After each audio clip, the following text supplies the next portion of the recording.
Chloramphenicol എന്ന ആൻറ്റിബയോട്ടിക്സിനെ കുറിച്ചാണ് ഈ ടോപ്പിക്കിൽ നമ്മൾ ഡിസ്കസ് ചെയ്യുന്നത്. നമുക്കറിയാം, പ്രോട്ടീൻ സിന്തസിസ് ഇൻഹിബിറ്റേഴ്സിൽ 4 ഡ്രഗ്സാണുള്ളത്: tetracycline, aminoglycosides, macrolides and chloramphenicol. നമ്മൾ 3 ഓൾറെഡി ഡിസ്കസ് ചെയ്ത് കഴിഞ്ഞ 3 ടോപ്പിക്ക് ടെട്രാസൈക്ലിൻസ്, മാക്രോലൈഡ്സ്, അമിനോഗ്ലൈക്കോസൈഡ്സ്, ഇതൊക്കെ ഓരോ ഗ്രൂപ്പിൻ്റെ പേരാണ്. ആ ഓരോ ഗ്രൂപ്പിലും ഒരുപാട് ആൻറ്റിബയോട്ടിക്സ് ഉണ്ട്. അതിൽ നിന്നും വ്യത്യസ്തമായിട്ട് ക്ലോറാംഫെനിക്കോൾ എന്നുള്ളത് ഒരു ഗ്രൂപ്പിൻ്റെ പേരല്ല, അതൊരു പർട്ടിക്കുലർ ആൻറ്റിബയോട്ടിക്കാണ്. അതൊരു ഗ്രൂപ്പല്ല. ആ ക്ലോറാംഫെനിക്കോൾ എന്നുള്ളത് ഒരു ഒറ്റ ആൻറ്റിബയോട്ടിക്കിൻ്റെ പേരാണ്. ഇൻട്രൊഡക്ഷൻ. ക്ലോറാംഫെനിക്കോൾ ഒരു ബാക്ടീരിയോസ്റ്റാറ്റിക് ഏജൻ്റാണ്. മൈക്രോ ഓർഗാനിസത്തിനെ കില്ല് ചെയ്യാനുള്ള എബിലിറ്റി ഇല്ല, പക്ഷേ മൈക്രോ ഓർഗാനിസത്തിൻ്റെ മൾട്ടിപ്ലിക്കേഷൻ തടയാൻ ഉള്ള കപ്പാസിറ്റി ഉണ്ട്. ക്ലോറാംഫെനിക്കോൾ എന്നുള്ളത് ഒരു ബ്രോഡ് സ്പെക്ട്രം ആൻറ്റിബയോട്ടിക്കാണ്. ബ്രോഡ് സ്പെക്ട്രം എന്താണെന്നറിയാലോ? വൈഡ് വെറൈറ്റി ഓഫ് മൈക്രോ ഓർഗാനിസത്തിനെതിരെ ആക്ട് ചെയ്യാനുള്ള കപ്പാസിറ്റി ഉള്ള ഏജൻസിനെയാണ് നമ്മൾ ബ്രോഡ് സ്പെക്ട്രം ഏജൻസ് എന്ന് പറയുന്നത്. Next, source. നമുക്കറിയാം, antibiotics are the metabolic by products of microorganism. അപ്പോൾ മൈക്രോ ഓർഗാനിസം ആണ് ഏതൊരു ആൻറ്റിബയോട്ടിക്കിൻ്റെയും സോഴ്സ്. ക്ലോറാംഫെനിക്കോളിൻ്റെ സോഴ്സ് സ്ട്രെപ്റ്റോമൈസസ് വെനിസുലേ എന്ന ബാക്ടീരിയയാണ്. Mechanism of action. Chloramphenicol antibiotic ഒരു പ്രോട്ടീൻ സിന്തസിസ് ഇൻഹിബിറ്ററാണ്. ബാക്ടീരിയൽ പ്രോട്ടീൻ സിന്തസിസിനെ ഇൻഹിബിറ്റ് ചെയ്യുന്നത് വഴി ബാക്ടീരിയാസിൻ്റെ biochemical and physiological functionings block ചെയ്യപ്പെടും. അത് കാരണം ബാക്ടീരിയൽ മൾട്ടിപ്ലിക്കേഷൻ പ്രിവെൻറ്റ് ചെയ്യപ്പെടും. ഇതാണ് ഇതിൻ്റെ ബേസിക് മെക്കാനിസം. ഈ മെക്കാനിസത്തിൻ്റെ ഡീറ്റെയിൽസ് നോക്കാം. അല്ലെങ്കിൽ എങ്ങനെയാണ് ക്ലോറാംഫെനിക്കോൾ പ്രോട്ടീൻ സിന്തസിസിനെ ഇൻഹിബിറ്റ് ചെയ്യുന്നത്? ഇതിൻ്റെ ഫസ്റ്റ് സ്റ്റെപ്പ്, ക്ലോറാംഫെനിക്കോൾ ബാക്ടീരിയൽ റൈബോസോമിൻ്റെ ലാർജർ സബ് യൂണിറ്റായിട്ടുള്ള 50S സബ് യൂണിറ്റുമായിട്ട് ബൈൻഡ് ചെയ്യും. ഇങ്ങനെ ബൈൻഡ് ചെയ്യുമ്പോഴത്തേക്ക് mRNA റൈബോസോം കോംപ്ലക്സുമായിട്ട് അറ്റാച്ച് ചെയ്തിരിക്കുന്ന tRNAൻ്റെ മുകളിലുള്ള പെപ്റ്റൈഡ് ചെയിന് പുതുതായി വന്ന tRNAയുമായിട്ട് ജോയിൻ ചെയ്തിട്ടുള്ള അമിനോ ആസിഡിലേക്ക് ആഡ് ചെയ്യപ്പെടുന്ന പ്രോസസ്സ് ബ്ലോക്കാവും. ഒന്നുകൂടെ പറയാം, mRNA റൈബോസോം കോംപ്ലക്സ് ഉണ്ടല്ലോ, ഈ mRNA റൈബോസോം കോംപ്ലക്സിലേക്ക് അമിനോ ആസിഡിനെ കൊണ്ടുവരുന്ന ഫങ്ഷനാണല്ലോ tRNA ചെയ്യുന്നത്. tRNA പി സൈറ്റിലുള്ളതിനെ നമ്മൾ പെപ്റ്റിഡൈൽ tRNA എന്നും, എ സൈറ്റിലേക്ക് വരുന്ന അക്സെപ്റ്റർ സൈറ്റിലേക്ക് വരുന്ന tRNAനെ നമ്മൾ അമിനോ അസൈൽ tRNA എന്നും പറയുകയാണെങ്കിൽ, പെപ്റ്റിഡൈൽ tRNAയുമായിട്ട് ബൈൻഡ് ചെയ്തിരിക്കുന്ന പെപ്റ്റൈഡ് ചെയിൻ അവിടെ നിന്ന് ഡിറ്റാച്ച് ചെയ്തിട്ട് അമിനോ അസൈൽ tRNAയിലേക്ക് അറ്റാച്ച് ചെയ്യപ്പെടുന്ന ഒരു സ്റ്റേജ് ഉണ്ട്. ഈ ട്രാൻസ്ഫർ ഉണ്ടല്ലോ, ഈ ട്രാൻസ്ഫറിനെ ബ്ലോക്ക് ചെയ്യും ക്ലോറാംഫെനിക്കോൾ. അപ്പോൾ ക്ലോറാംഫെനിക്കോൾ റൈബോസോമിൻ്റെ 50S സബ് യൂണിറ്റിൽ ബൈൻഡ് ചെയ്യപ്പെട്ടാൽ നടക്കുന്ന കാര്യങ്ങളാണ് ഇപ്പോൾ പറഞ്ഞത്. അങ്ങനെ ബൈൻഡ് ചെയ്യപ്പെടുമ്പോഴത്തേക്ക് പെപ്റ്റിഡൈൽ tRNAയിലുള്ള പെപ്റ്റൈഡ് ചെയിൻ പുതുതായി വന്ന അമിനോ അസൈൽ tRNAയുടെ പുറത്തുള്ള അമിനോ ആസിഡുമായിട്ട് ബൈൻഡ് ചെയ്യുന്ന, അല്ലെങ്കിൽ അമിനോ ആസിഡിലേക്ക് ട്രാൻസ്ഫർ ചെയ്യപ്പെടുന്ന ആ പ്രോസസ്സ് ബ്ലോക്ക് ചെയ്യപ്പെടും. ഇതൊന്നുകൂടി ക്ലിയർ ആവണമെങ്കിൽ ഞാൻ ഫസ്റ്റ് ക്ലാസ്സിൽ അയച്ച ആ വീഡിയോ കണ്ടിട്ട് ഈ മെക്കാനിസം ഒന്നും കൂടി വായിച്ചു നോക്കുക. അപ്പോൾ ഈ ട്രാൻസ്ഫർ ബ്ലോക്ക് ചെയ്യുമ്പോഴത്തേക്ക് പിന്നീട് അങ്ങോട്ട് പ്രോട്ടീൻ സിന്തസിസ് നടക്കില്ല. ബാക്ടീരിയൽ മൾട്ടിപ്ലിക്കേഷൻ അത് കാരണം ബ്ലോക്ക് ചെയ്യപ്പെടും. Now antimicrobial spectrum. ക്ലോറാംഫെനിക്കോളിന് ബാക്ടീരിയാസിനെതിരെ ആക്ട് ചെയ്യാനുള്ള എബിലിറ്റി ഉണ്ട്. ബാക്ടീരിയാസ് കൂടാതെ മറ്റ് വെറൈറ്റി ഓഫ് മൈക്രോ ഓർഗാനിസത്തിനെതിരെയും ക്ലോറാംഫെനിക്കോളിന് ആക്ട് ചെയ്യാൻ പറ്റും. അതുകൊണ്ടാണല്ലോ അതിനെ ബ്രോഡ് സ്പെക്ട്രം എന്ന് പറയുന്നത്. മറ്റൊരു മെയിൻ ഗ്രൂപ്പ് ഓഫ് മൈക്രോ ഓർഗാനിസമാണ് റിക്കറ്റ്സിയെ. റിക്കറ്റ്സിയെ ആക്ച്വലി ബാക്ടീരിയാസിൻ്റെ ഒരു വെറൈറ്റി ആണെങ്കിലും പ്യുവർലി ബാക്ടീരിയ എന്നും പറയാൻ പറ്റില്ല. ബാക്ടീരിയാസിൻ്റെയും വൈറസിൻ്റെയും ക്യാരക്ടേഴ്സ് കാണിക്കുന്ന മൈക്രോ ഓർഗാനിസമാണ് റിക്കറ്റ്സിയെ. അതിൻ്റെ പ്രത്യേകത, അതിന് സർവൈവ് ചെയ്യണമെങ്കിൽ അല്ലെങ്കിൽ അതിന് മൾട്ടിപ്ലൈ ചെയ്യണമെങ്കിൽ ഒരു ലിവിങ് ഓർഗാനിസം ആവശ്യമായിട്ട് വരും. ലിവിങ് ഓർഗാനിസത്തിന് പുറത്തുള്ള മറ്റു ഒരു മീഡിയയിലും അതിന് മൾട്ടിപ്ലൈ ചെയ്യാൻ പറ്റില്ല. അപ്പോൾ ഈ പറഞ്ഞ റിക്കറ്റ്സിയക്കെതിരെയും ക്ലോറാംഫെനിക്കോളിന് ആക്ട് ചെയ്യാൻ പറ്റും. ഇവിടെ ഓർമ്മിക്കേണ്ട മറ്റൊരു ആൻറ്റിബയോട്ടിക്കാണ് ടെട്രാസൈക്ലിൻ. ആ ചാപ്റ്റർ പറഞ്ഞപ്പോൾ നമ്മൾ പറഞ്ഞിരുന്നു ടെട്രാസൈക്ലിന് റിക്കറ്റ്സിയക്കെതിരെ ആക്ട് ചെയ്യാനുള്ള കപ്പാസിറ്റി ഉണ്ട്. അതേപോലെ തന്നെ ക്ലോറാംഫെനിക്കോളിനും റിക്കറ്റ്സിയക്കെതിരെ ആക്ട് ചെയ്യാൻ കപ്പാസിറ്റി ഉണ്ട്. എന്നാൽ ക്ലോറാംഫെനിക്കോളിൽ നിന്ന് രക്ഷപ്പെടാനുള്ള കപ്പാസിറ്റിയുള്ള ചില മൈക്രോ ഓർഗാനിസംസ് ആണ് സ്യൂഡോമോണാസ് ഒറിജിനോസ, അതുപോലെ ക്ലാമിഡിയ ഒക്കെ. Next topic, pharmacokinetics of chloramphenicol. Chloramphenicol orally absorption നടക്കുന്ന ഒരു ഡ്രഗാണ്. ഓറൽ റൂട്ടിൽ നമ്മൾ പ്രോഡ്രഗ് ആയിട്ടാണ് ക്ലോറാംഫെനിക്കോൾ കൊടുക്കുക. പാൽമിറ്റേറ്റ് എന്നുള്ളത് ഒരു എസ്റ്റർ ഫോമാണ്. ക്ലോറാംഫെനിക്കോളിൻ്റെ പാൽമിറ്റേറ്റ് എസ്റ്റർ ഫോം ആണ് ഓറലി കൊടുക്കുന്നത്. അപ്പോൾ ഇതൊരു പ്രോഡ്രഗാണ്.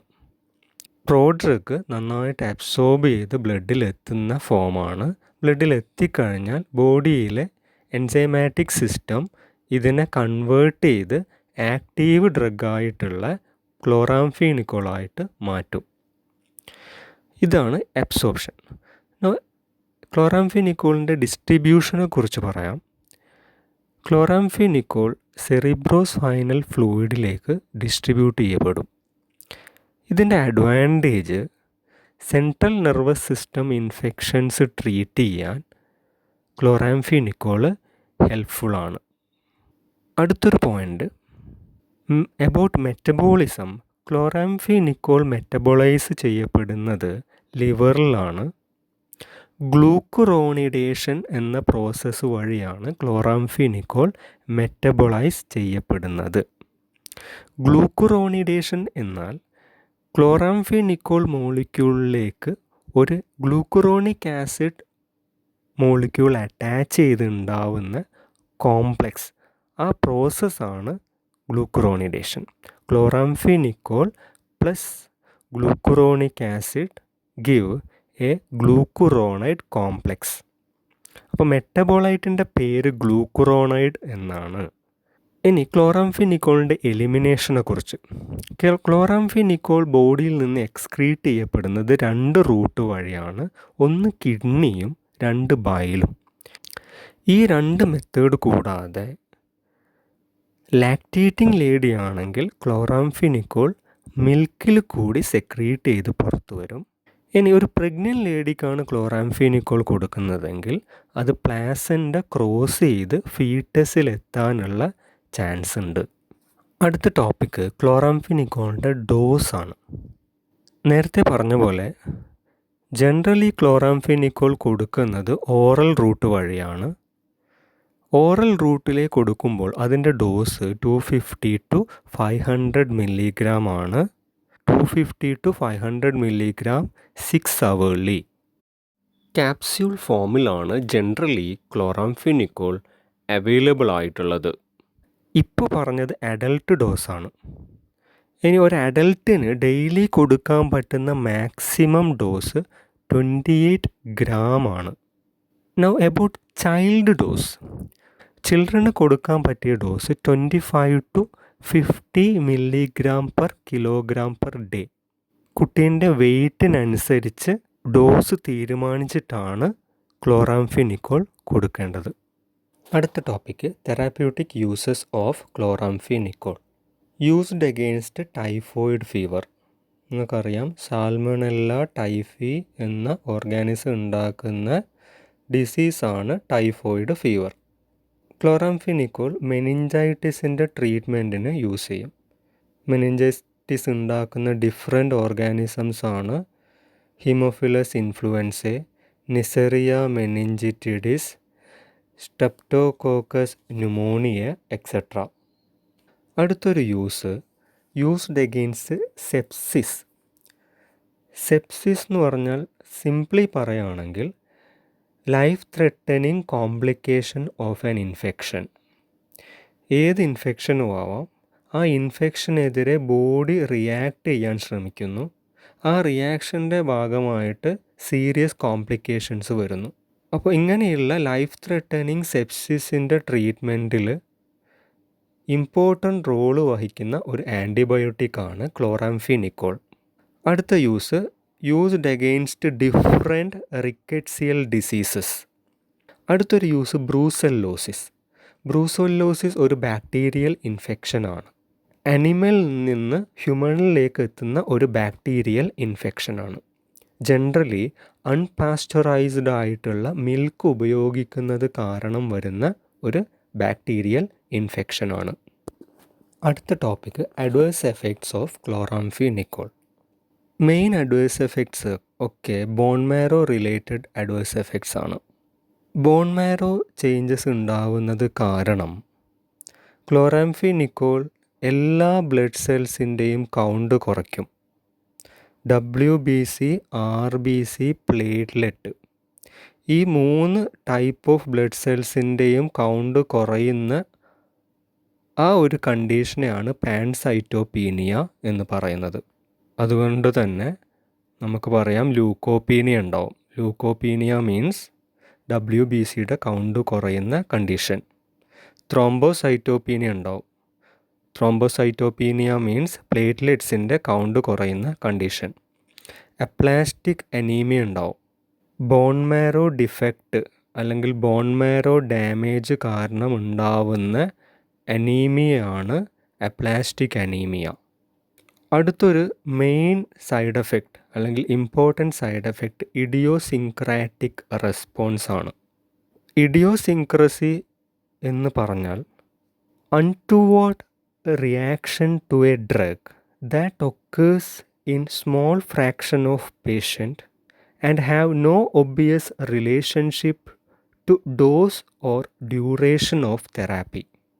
ഇഡിയോസിൻക്രസി എന്ന് പറഞ്ഞാൽ ഒരു സ്മോൾ ഫ്രാക്ഷൻ ഓഫ് പേഷ്യൻസിൽ മാത്രം കാണുന്നതും നമ്മൾ കൊടുക്കുന്ന ഡ്രഗിൻ്റെ ഡോസുമായിട്ടോ അല്ലെങ്കിൽ തെറാപ്പി എത്ര നാൾ കണ്ടിന്യൂ ചെയ്യുന്നു എന്നതുമായിട്ടോ ഒരു ബന്ധവുമില്ലാത്തതായിട്ടുള്ള അഡ്വേഴ്സ് എഫക്ട്സ്.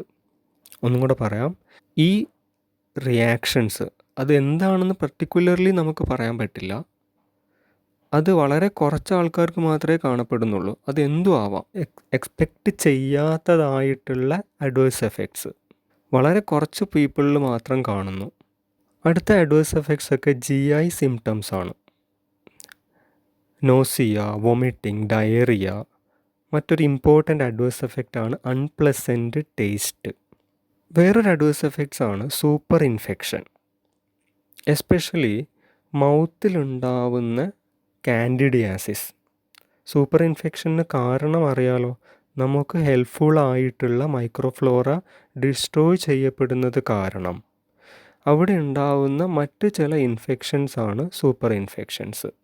എസ്പെഷ്യലി മ്യൂക്കസ് മെംബ്രെയിനെയാണ് എഫക്റ്റ് ചെയ്യുക. അടുത്ത വളരെ വളരെ ഇമ്പോർട്ടൻ്റ് ആയിട്ടുള്ള ഒരു അഡ്വേഴ്സ് എഫക്റ്റ് ആണ് neonate toxicity. Chloramphenicol newborn ചൈൽഡിൽ വളരെ സീരിയസ് ആയിട്ടുള്ള ഒരു അഡ്വേഴ്സ് എഫക്റ്റ് ഉണ്ടാക്കുന്നുണ്ട്. അതിനെയാണ് ഗ്രേ ബേബി സിൻഡ്രോം എന്ന് പറയുന്നത്. നേരത്തെ പറഞ്ഞു ക്ലോറാംഫെനിക്കോളിൻ്റെ ചൈൽഡ് ഡോസ് 25 to 50 mg/kg/day ആണ്. എന്നാൽ ക്ലോറാംഫെനിക്കോളിൻ്റെ ഡെയിലി ഡോസ് 75 mg/kg/day കൂടുതലാണെങ്കിൽ ആ കണ്ടീഷൻ ക്ലോറാംഫെനിക്കോൾ ടോക്സിസിറ്റി ഉണ്ടാക്കും. അങ്ങനെ ഉണ്ടാവുന്ന ക്ലോറാംഫെനിക്കോൾ ടോക്സിസിറ്റീൻ്റെ പേരാണ് ഗ്രേ ബേബി സിൻഡ്രോം. എന്താണ് ഗ്രേ ബേബി സിൻഡ്രോം ഉണ്ടാവാനുള്ള കാരണം?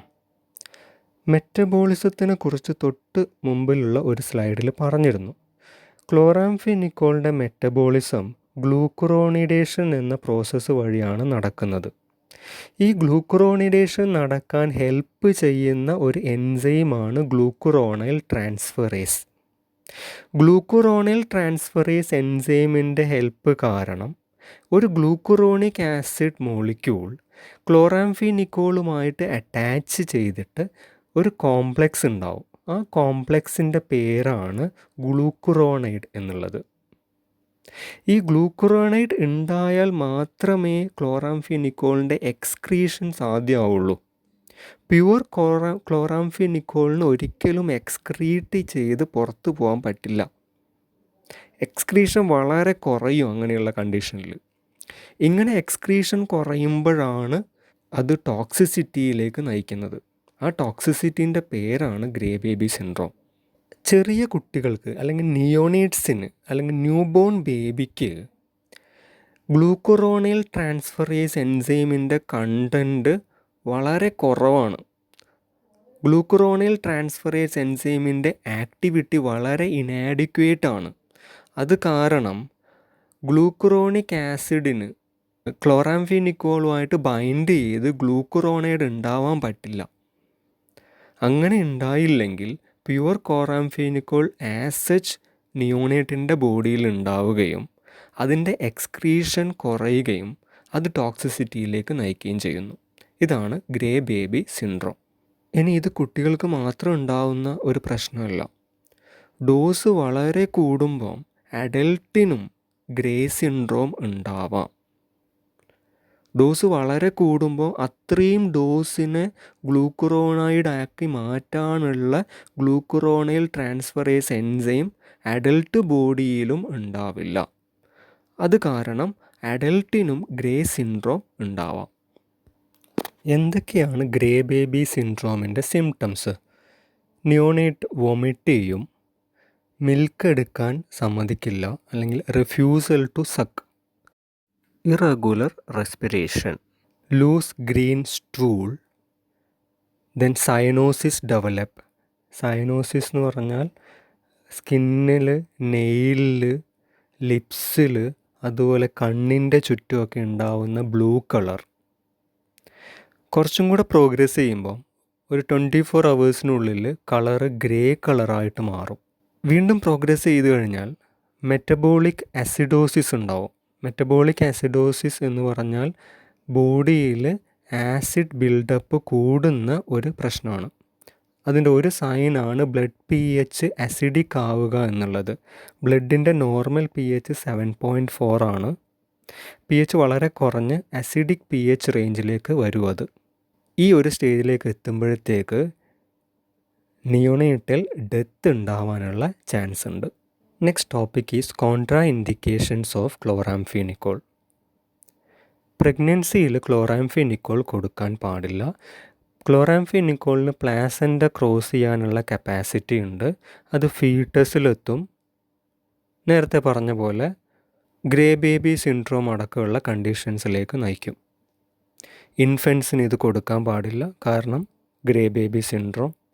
ഇനി മൈൽഡ് ഇൻഫെക്ഷൻസ് ആണെങ്കിൽ ക്ലോറാംഫെനിക്കോൾ ഒഴിവാക്കുന്നതാണ് നല്ലത്. സീരിയസ് ഇൻഫെക്ഷൻസിൻ്റെ കേസിൽ മാത്രം ഇത് പ്രിഫർ ചെയ്താൽ മതി. ബിക്കോസ് ഇതിന് സൈഡ് എഫക്ട്സ് കുറച്ച് കൂടുതലുള്ള ഡ്രഗാണ്. ബോൺ മാരോ ഡിസ്ഫങ്ഷൻ അടക്കമുള്ള കാര്യങ്ങൾ ഉണ്ടാക്കുന്ന ഒരു ഡ്രഗാണ്. ഗ്രേ ബേബി സിൻഡ്രോം ഉണ്ടാക്കുന്ന ഒരു ഡ്രഗാണ്. അഡൽട്ടിൽ ഗ്രേ സിൻഡ്രോം ഉണ്ടാക്കുന്ന ഒരു ഡ്രഗാണ്.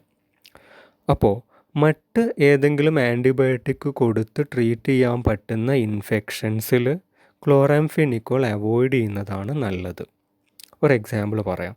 റിക്കറ്റ്സിയൽ ഇൻഫെക്ഷൻസിൽ ടെട്രാസൈക്ലിൻ എഫക്റ്റീവാണ്, ക്ലോറാംഫെനിക്കോളും എഫക്റ്റീവാണ്. അപ്പോൾ ക്ലോറാംഫെനിക്കോൾ ഉപയോഗിക്കാതെ ടെട്രാസൈക്ലിൻ ഉപയോഗിക്കുന്നതായിരിക്കും നല്ലത്. ബിക്കോസ് ടെട്രാസൈക്ലിൻ കുറച്ചുകൂടെ സേഫായിട്ടുള്ള ഡ്രഗാണ്. Next topic, drug interactions of chloramphenicol. 2 drug ഇൻട്രാക്ഷനാണുള്ളത്.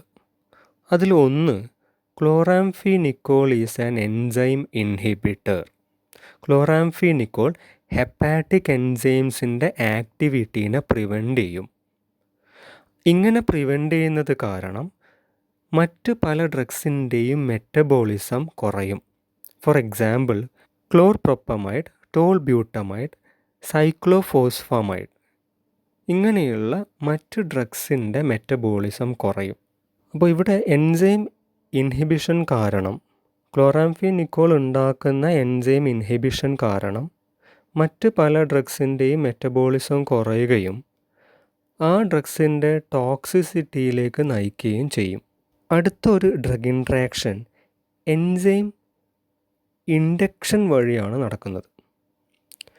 മറ്റ് ചില ഡ്രഗ്സായിട്ടുള്ള റിഫാംപിസിൻ, ഫിനോബാർബിറ്റോൺ, ഫിനൈറ്റോയിൻ ഇതൊക്കെ എൻസൈം ഇൻഡ്യൂസേഴ്സാണ്. ലിവർ എൻസൈംസിൻ്റെ ലെവല് കൂടും, ലിവർ എൻസൈംസിൻ്റെ ആക്ഷൻ കൂടും. നമുക്കറിയാം ക്ലോറാംഫെനിക്കോൾ മെറ്റബോളൈസ് ചെയ്യപ്പെടുന്നത് ലിവർ എൻസൈംസിൻ്റെ സഹായത്തോടു കൂടിയാണ്. അപ്പോൾ ലിവർ എൻസൈംസിൻ്റെ ആക്ടിവിറ്റി കൂടുന്നത് കാരണം ക്ലോറാംഫെനിക്കോളിൻ്റെ മെറ്റബോളിസവും കൂടും. അടുത്ത ടോപ്പിക്ക്, ക്ലോറാംഫെനിക്കോളിൻ്റെ നഴ്സിംഗ് ഇംപ്ലിക്കേഷൻസ്. അതിൽ first heading, assessment and drug effect. Lab ടെസ്റ്റുകൾ ഏതൊക്കെ ചെയ്യണം? ഒന്നാമത്തത് കൾച്ചർ ആൻഡ് സെൻസിറ്റിവിറ്റി ടെസ്റ്റാണ്. ഇപ്പോൾ ഉണ്ടായിരിക്കുന്ന ഇൻഫെക്ഷൻസ് ട്രീറ്റ് ചെയ്യാൻ ക്ലോറാംഫെനിക്കോൾ മതിയാകുമോ എന്നറിയാനാണ് കൾച്ചർ ആൻഡ് സെൻസിറ്റിവിറ്റി ടെസ്റ്റ് ചെയ്യുന്നത്. അല്ലെങ്കിൽ സ്യൂട്ടബിൾ ആയിട്ടുള്ള ആൻറ്റിബയോട്ടിക് ഏതാണെന്ന് സെലക്ട് ചെയ്യണമെങ്കിൽ കൾച്ചർ ആൻഡ് സെൻസിറ്റിവിറ്റി ഹെൽപ്പ് ചെയ്യും. അടുത്തൊരു ലാബ് ടെസ്റ്റ് ബ്ലഡ് കൗണ്ട് നോക്കലാണ്. CBC, complete blood count check ചെയ്യുക. അത് baseline before the therapy CBC check ചെയ്യുക. റെറ്റിക്കുലോസൈറ്റ് കൗണ്ട് ചെക്ക് ചെയ്യുക. റെറ്റിക്കുലോസൈറ്റ് എന്ന് പറഞ്ഞാൽ ഇമ്മച്വർ RBC ആണ്. സെറം അയൺ ലെവൽ ചെക്ക് ചെയ്യുക. അത് പേഷ്യൻറ്റിന് ഓൾറെഡി എന്തെങ്കിലും രീതിയിലുള്ള മെറ്റബോളിക് ആസിഡോസിസ് ഉണ്ടോ എന്നറിയാനാണ്. ജനറലി മെറ്റബോളിക് ആസിഡോസിസിൽ ബ്ലഡിലുള്ള ബൈകാർബണേറ്റ് അയേൺസിൻ്റെ കോൺസെൻട്രേഷൻ കുറവായിരിക്കും. അപ്പോൾ ഈ അയൺ ലെവൽ ചെക്ക് ചെയ്യുമ്പോഴത്തേക്ക് പേഷ്യൻറ്റിന് ഓൾറെഡി എന്തെങ്കിലും മെറ്റബോളിക് ആസിഡോസിസ് ഉണ്ടോ എന്ന് അറിയാം. ഇത്രയും ടെസ്റ്റുകളാണ് ചെയ്യേണ്ടത്. Baseline CBC, platelet count, immature RBC count, otherwise reticulocyte count, അതുപോലെ സെറം അയൺ കോൺസെൻട്രേഷൻ ചെക്ക് ചെയ്യുക. ഇതൊക്കെ ക്ലോറാംഫെനിക്കോൾ കൊടുക്കുന്നതിന് മുമ്പ് ചെയ്യേണ്ട ലാബ് ടെസ്റ്റുകളാണ്. ഇനി ക്ലോറാംഫെനിക്കോൾ കൊടുത്ത് തുടങ്ങിയാലും ഈ ലാബ് ടെസ്റ്റുകളൊക്കെ ഇടയ്ക്കിടെ റിപ്പീറ്റ് ചെയ്യണം. ഒരു 48 hours ഇൻ്റർവെല്ലിൽ റിപ്പീറ്റ് ചെയ്യണം. ഇങ്ങനെ റിപ്പീറ്റ് ചെയ്യുമ്പോൾ നമുക്ക് പേഷ്യൻറ്റിന് ഏതെങ്കിലും തരത്തിലുള്ള പാൻസൈറ്റോപീനിയ, ല്യൂക്കോപീനിയ, റെറ്റിക്കുലോസൈറ്റോപീനിയ ഒക്കെ ഉണ്ടോ ഇല്ലയോ എന്ന് മനസ്സിലാവും. അങ്ങനെ ഏതെങ്കിലും കണ്ടീഷൻസ് ഡെവലപ്പ് ചെയ്യുകയാണെങ്കിൽ ക്ലോറാംഫെനിക്കോൾ തെറാപ്പി അവിടെ ഡിസ്കണ്ടിന്യൂ ചെയ്യേണ്ടി വരും. അടുത്തൊരു നഴ്സിംഗ് ഇംപ്ലിക്കേഷൻ, ക്ലോറാംഫെനിക്കോളിൻ്റെ ബ്ലഡ് ലെവൽ കൂടെ ഒരു വീക്ക്ലി വൺസ് എന്നുള്ള രീതിയിൽ ചെക്ക് ചെയ്യണം എന്നുള്ളതാണ്. ക്ലോറാംഫെനിക്കോൾ ടോക്സിസിറ്റി വളരെ സീരിയസ് ആയിട്ടുള്ള ഒരു കണ്ടീഷനാണ്. ബ്ലഡ് ലെവൽ അനുവദനീയമായിട്ടുള്ള പരിധിയിലും കൂടുന്നുണ്ടെങ്കിൽ അത് ടോക്സിസിറ്റിയാണ്. അങ്ങനെയുള്ള ടോക്സിസിറ്റി വരുന്നുണ്ടോ ഇല്ലയോ എന്നറിയാൻ വേണ്ടി വീക്ക്ലി വൺസ് എന്നുള്ള രീതിയിൽ ക്ലോറാംഫെനിക്കോളിൻ്റെ ബ്ലഡ് ലെവൽ മോണിറ്റർ ചെയ്യണം. ബ്ലഡ് ലെവൽ നമ്മുടെ അലൗഡ് ആയിട്ടുള്ള ലെവലിൽ താഴെ തന്നെയാണോ എന്ന് അറിയാൻ വേണ്ടിയിട്ടാണ് ഇത് ചെയ്യുന്നത്. അടുത്തൊരു നഴ്സിംഗ് ഇംപ്ലിക്കേഷൻ, ക്ലോറാംഫെനിക്കോൾ ഉപയോഗിച്ച് കഴിഞ്ഞ് തെറാപ്പി കഴിഞ്ഞിട്ട് കുറേ നാളത്തേക്ക് കൂടി ബോൺ മാരോ ഡിപ്രഷൻ കണ്ടിന്യൂ ചെയ്യാനുള്ള ചാൻസ് ഉണ്ട്. അഡ്വേഴ്സ് എഫക്റ്റിൽ പറഞ്ഞു, ബോൺ മാരോ ഡിഫക്റ്റ് അല്ലെങ്കിൽ ഡിപ്രഷൻ കാരണം പാൻസൈറ്റോപീനിയ, ലൂക്കോപീനിയ, അനീമിയ പോലെയുള്ള കണ്ടീഷൻസ് ഡെവലപ്പ് ചെയ്യും. അപ്പോൾ തെറാപ്പി കഴിഞ്ഞാലും കുറേ നാളത്തേക്ക് കൂടി ഈ കണ്ടീഷൻസ് ഉണ്ടാവും.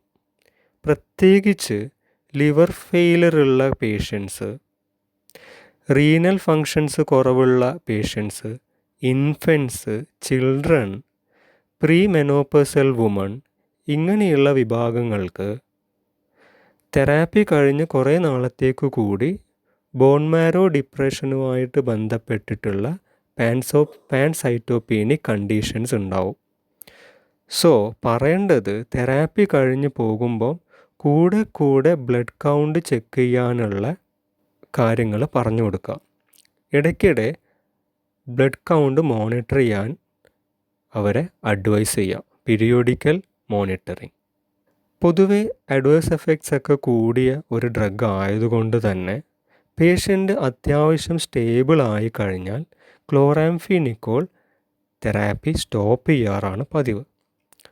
ജനറലി ഒരു സ്റ്റാൻഡേർഡ് വെച്ചിരിക്കുന്നത് ഒരു 48 hours വരെ പേഷ്യൻറ്റിൻ്റെ ടെമ്പറേച്ചർ നോർമൽ റേഞ്ചിലാണ് പോകുന്നതെങ്കിൽ പിന്നീട് ക്ലോറാംഫെനിക്കോൾ നിർത്തി മറ്റ് ആൻറ്റിബയോട്ടിക്കിലേക്ക് പോകുന്നതാണ് നല്ലത്. ടെമ്പറേച്ചർ നോർമൽ ആകുമ്പോഴും ഇൻഫെക്ഷൻ കൺട്രോൾ ഏതാണ്ട് നടന്നു എന്ന് ഉറപ്പ് വരുത്താൻ പറ്റും.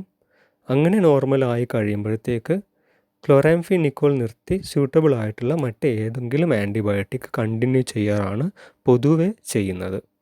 അടുത്തൊരു നഴ്സിംഗ് ഇംപ്ലിക്കേഷൻ, പേഷ്യൻ്റ് ഏതെങ്കിലും ഓറൽ ആൻറ്റി ഡയബറ്റിക് ഏജൻറ്റ്സ് കഴിക്കുന്നുണ്ടോ എന്നുള്ളത് ഹിസ്റ്ററി എടുക്കുമ്പോൾ ചോദിക്കണം. ഓറൽ ആൻറ്റി ഡയബറ്റിക് ഏജൻറ്റ് അല്ലെങ്കിൽ ഡയബറ്റിസ് ട്രീറ്റ് ചെയ്യാൻ ഉപയോഗിക്കുന്ന ഏജൻറ്റ്, അതിന് 2 എക്സാമ്പിൾസാണ് ക്ലോർപ്രോപ്പമൈഡും ടോൾബ്യൂട്ടമൈഡും. ഡ്രഗ് ഇൻട്രാക്ഷൻ എന്നുള്ള പാർട്ടിൽ കുറച്ച് മുമ്പ് ഞാൻ പറഞ്ഞതാണ് ക്ലോർപ്രോപ്പമൈഡും ടോൾബ്യൂട്ടമൈഡും.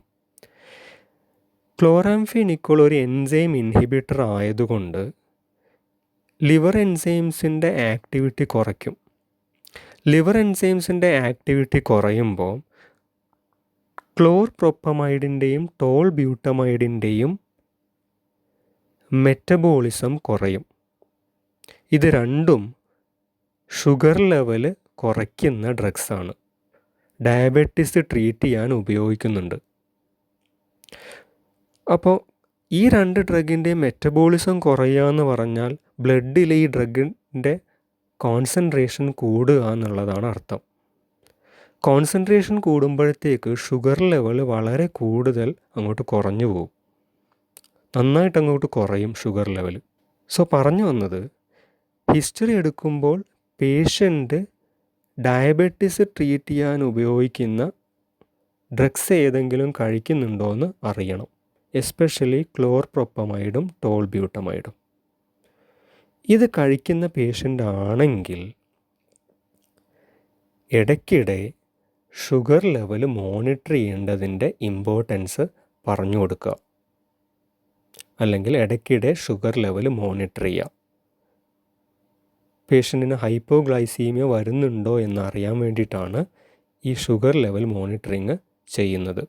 ഇതൊരു പ്രധാനപ്പെട്ട നഴ്സിംഗ് ഇംപ്ലിക്കേഷൻ പോയിൻ്റാണ്. ഡ്രഗ് ഇൻട്രാക്ഷൻ കാരണം വരുന്ന ഹൈപ്പോഗ്ലൈസീമിയ ഉണ്ടോ ഇല്ലയോ എന്നറിയാൻ വേണ്ടി ഷുഗർ ലെവൽ മോണിറ്ററിങ് ഇടയ്ക്കിടെ ചെയ്യണം. അടുത്തൊരു നഴ്സിംഗ് ഇംപ്ലിക്കേഷൻ വളരെ പ്രധാനപ്പെട്ടതാണ്. ഗ്രേ ബേബി സിൻഡ്രോമിൻ്റെ ഏതെങ്കിലും സൈൻസോ സിംറ്റമോ ഡെവലപ്പ് ചെയ്യുന്നുണ്ടോ എന്ന് കൂടെ മോണിറ്റർ ചെയ്യുക. ജനറലി ക്ലോറാംഫെനിക്കോളിൻ്റെ ഹൈ ഡോസ് കൊടുത്തിട്ടുള്ള ട്രീറ്റ്മെൻറ്റിലാണ് ഗ്രേ ബേബി സിൻഡ്രോം വരാനുള്ള ചാൻസ്. ഫസ്റ്റ് ഡോസ് കഴിഞ്ഞ് ഒരു 2 to 9 ഡേയ്സിനുള്ളിൽ ഗ്രേ ബേബി സിൻഡ്രോം ഡെവലപ്പ് ചെയ്യാനുള്ള ചാൻസ് ഉണ്ട്. അപ്പോൾ കുട്ടികൾക്ക് ക്ലോറാംഫെനിക്കോൾ കൊടുക്കുന്നുണ്ടെങ്കിൽ ഗ്രേ ബേബി സിൻഡ്രോമിൻ്റെ ഏതെങ്കിലും സൈൻസോ സിംറ്റമോ ഡെവലപ്പ് ചെയ്യുന്നുണ്ടോ എന്നുള്ളത് മോണിറ്റർ ചെയ്യണം. വളരെ പ്രധാനപ്പെട്ട ഒരു നഴ്സിംഗ് ഇംപ്ലിക്കേഷൻ പോയിൻ്റാണ്. അടുത്ത heading patient and family education. പേഷ്യൻറ്റിന് ക്ലോറാംഫെനിക്കോളിൻ്റെ IV ഇഞ്ചക്ഷൻസ് കൊടുത്ത് ഒരു 15 മിനിറ്റ്സ് ഒക്കെ കഴിയുമ്പോഴത്തേക്ക് വായിലൊരു ബിറ്റർ ടേസ്റ്റ് വരാൻ ചാൻസ് ഉണ്ട്. അത് പേഷ്യൻറ്റിനെ നേരത്തെ ഇൻഫോം ചെയ്തേക്കുക. ഇത് കുറച്ച് നേരെ നീണ്ടു നിൽക്കുകയുള്ളൂ. ഒരു 2-3 മിനിറ്റ്സിനുള്ളിൽ ഈ ടേസ്റ്റ് മാറി നോർമൽ ടേസ്റ്റിലേക്ക് വരും. പേഷ്യൻറ്റിന് ഏതെങ്കിലും തരത്തിലുള്ള സൂപ്പർ ഇൻഫെക്ഷൻസ് വരുന്നുണ്ടോ എന്നുള്ള കാര്യം മോണിറ്റർ ചെയ്യണം എന്നുള്ളത് പറഞ്ഞു കൊടുക്കുക. അങ്ങനെ ഏതെങ്കിലും സൂപ്പർ ഇൻഫെക്ഷൻസിൻ്റെ സൈൻസോ സിംറ്റംസോ ഉണ്ടെങ്കിൽ ഹെൽത്ത് കെയർ പ്രൊഫഷണലിനെ അറിയിക്കണം എന്നുള്ള കാര്യം നേരത്തെ ഇൻഫോം ചെയ്ത് വിടുക. പേഷ്യൻറ്റിന് ക്ലോറാംഫെനിക്കോൾ അലർജി ഉണ്ടോ ഇല്ലയോ എന്നുള്ളത് ഹിസ്റ്ററി എടുക്കുമ്പോൾ ചോദിക്കണം. ഇനി ലൈഫിൽ ഫസ്റ്റായിട്ട് ക്ലോറാംഫെനിക്കോൾ എടുക്കുമ്പോൾ ശ്രദ്ധിക്കണം, ഏതെങ്കിലും അലർജിക് സൈൻസ് ഉണ്ടെങ്കിൽ അപ്പോൾ തന്നെ ഹെൽത്ത് കെയർ പ്രൊഫഷണലിനെ അറിയിക്കണം എന്നുള്ളത് പേഷ്യൻറ്റിനോട് പറഞ്ഞു വിടുക. പേഷ്യൻ്റ് ബ്രസ്റ്റ് ഫീഡിങ് ലേഡി ആണോ എന്നുള്ളത് ഹിസ്റ്ററി എടുക്കുമ്പോൾ ചോദിക്കുക. ബിക്കോസ് ബ്രസ്റ്റ് ഫീഡിങ് സമയത്ത് ക്ലോറാംഫെനിക്കോൾ ഉപയോഗിക്കരുത്. അല്ലെങ്കിൽ ക്ലോറാംഫെനിക്കോൾ ഉപയോഗിക്കേണ്ട കണ്ടീഷൻ വന്നാൽ ആ തെറാപ്പി കഴിയുന്നത് വരെ ബ്രസ്റ്റ് ഫീഡ് ചെയ്യരുത്. That's all about chloramphenicol.